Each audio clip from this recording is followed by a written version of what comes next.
Trail into Darkness. Paragraph 1. A boulder as big as a house.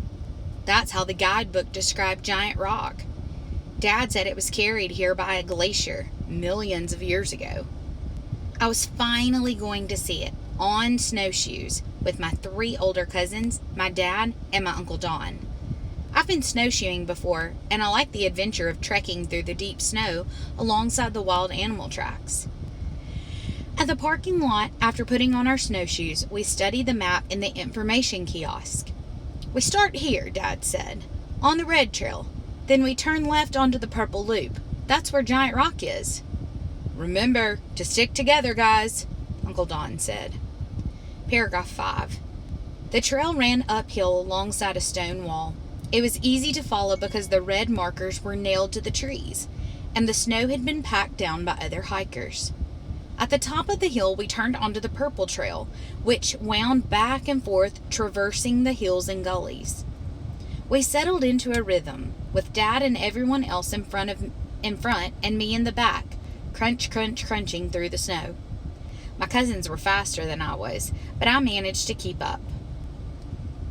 The late afternoon sun felt warm, although it was already sinking lower. I saw lots of animal tracks, mostly deer, squirrel, and rabbit prints, which I recognized from my field guide. As the trail zigzagged on, my cousin Andrew said what I'd been thinking. "Will we ever reach Giant Rock?" My cousin Aiden smiled and turned to me.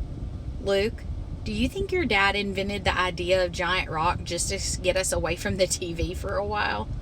I laughed. "Ha, you never know." Finally, we crested a hill and saw the massive boulder sitting alone in the forest. "It really is as big as my house," my cousin Josh said, gazing up. Paragraph 10.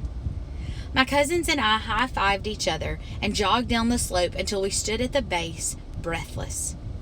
Standing in the boulder's giant shadow, I noticed the sun had dipped even lower. "Let's head back," Dad said after a few minutes. Soon we were crunch, crunch, crunching our way home. I was a little behind the group when I noticed a set of animal tracks I didn't recognize. They were hard to see among the snowshoe prints, so I followed them off the trail for a closer look.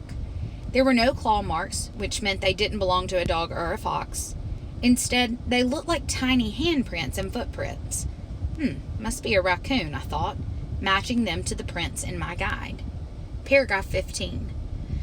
When I looked up when I suddenly realized how quiet it had gotten. I was totally alone. "Hey!" I shouted. "Where is everyone?" Nothing. Just the sound of my own breathing and the hammering of a woodpecker echoing in the bare woods. They couldn't have gone far, I thought, stepping back onto the trail.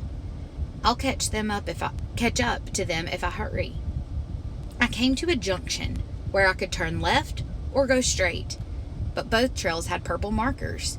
The path to the left looked familiar, but when I stepped over a log that I thought I had seen before, something told me I was going the wrong way, so I reversed direction. My mind started to race.